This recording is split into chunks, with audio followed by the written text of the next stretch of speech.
Hello, y'all. I'm Dylan Jones, and I'm going to be talking to y'all about the documentary film genre. So, this film shows real life, whether it's about people, nature, or showing big issues around the world. These these documentaries, they're more than just movies. They're tools that inform, educate, and sometimes even show us how we can see different perspectives of the world. Let's start with the history. So documentaries go back all the way to the 1920s. So I'll give an example. Nanook and the Nook, 1922, which followed the daily life of an Inuk family. It wasn't perfect, but it opened the door to like real life stuff, and it was very interesting because like 100 years ago, cameras were just coming out, and people didn't really it was really big back then. So the main purpose of the documentary is to see the truth of the reality, and that is why it's my favorite genre. There's no fiction; it's just facts. So there's no made up stuff. That's why I like it. We now have documentaries about nature, like Planet Earth and Justice of the 13th, even crime stories like Making a Murder. So documentaries are a great example of realism, and that's because they show the real life of reality as it is. So you'll see real people, real places, and real situation, and there's no acting. Documentaries are not an act; it's just reality. Um, so, but some documentaries still follow a classical storytelling structure. With beginning, middle, and end, and that's how the audience can always get a good grasp on it. Just they always have it. It's a good storytelling, but documentaries especially, they always have beginning, middle, and end. Good 95% of the time. So there's Formulism too. That's also another documentary.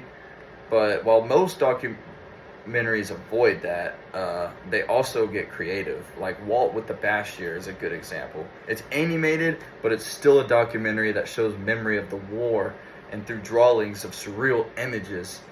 This shows how even documentaries can express the artisticism. Hopefully, I think that's a word. One of the biggest strengths of documentary is their power to impact people and society. When done right, they raise awareness and can even lead to change. For an example, An Inconvenient Truth helps make a climate change on a national topic. People started talking and even started taking action. So, another powerful example is the Blackfish, which exposed the treatment of orcas at SeaWorld. That got people really, really mad, and they started to protest, and that made rules change. So, yeah, that was really interesting.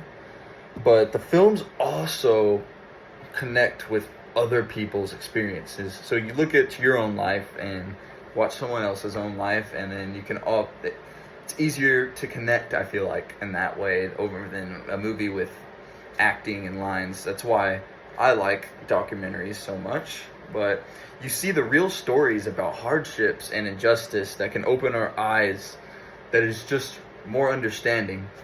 So documentaries stick with you in a different way than fiction does.